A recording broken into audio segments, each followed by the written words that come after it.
Hey there, writers. Welcome back to my YouTube channel. If you haven't been here before, my name is Emma. I write contemporary romance usually, and I'm based in the UK.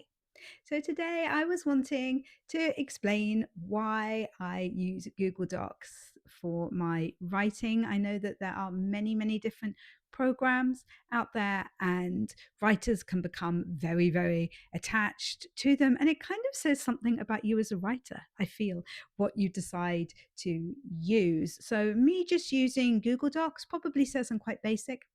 That's absolutely fine by me. It also says that I'm probably not that interested in technology. Again, fine by me.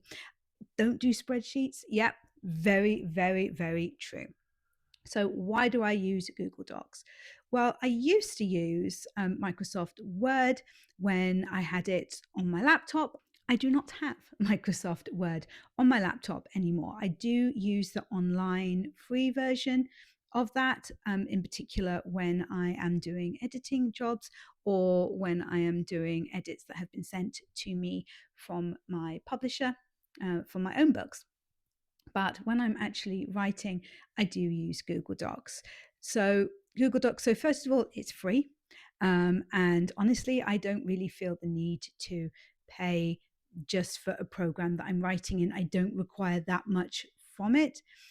It also has everything that I require when I'm writing a book, because I don't need to be setting up like spreadsheets, like I mentioned before, or I know lots of people like to set up kind of diagrams for their plots and stuff like that. I don't need to do that. I just need to write chapter one and get started. Honestly, I do like to be able to have comments available, so that I can stick those in, so that I can remind myself of things.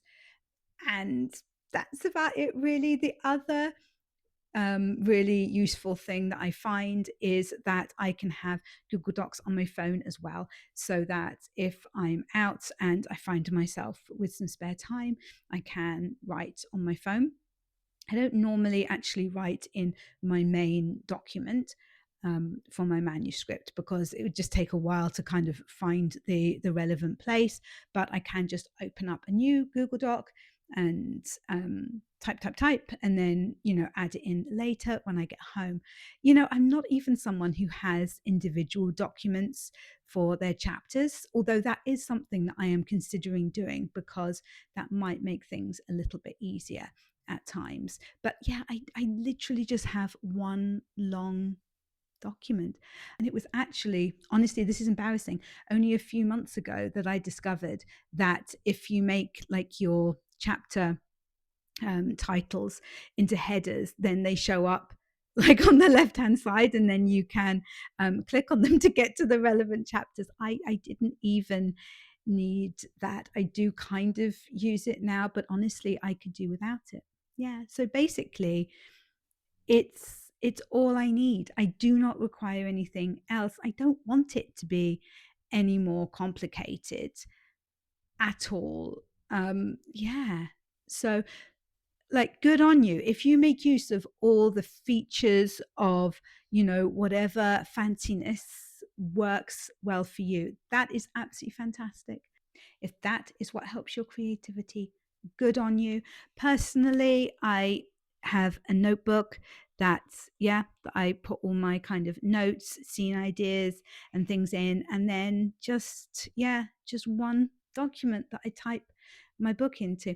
Actually, I'm fibbing sometimes, as in the case of the book that I was writing at the end of last year. I do end up with like 3 documents because I haven't merged things properly, and that was very stressful.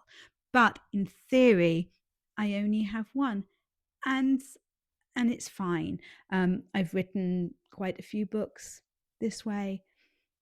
Yeah.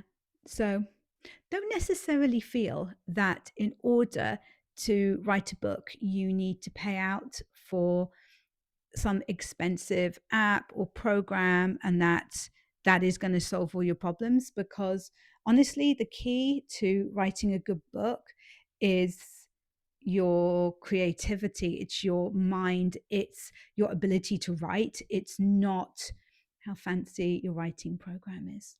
So there you go. Okay. Speaking of which, I do actually need to get back to writing now. So if you have enjoyed this video, please make sure that you give it a thumbs up and subscribe if you're not already, because we have a lot of fun on this channel, and I will catch you in the next one.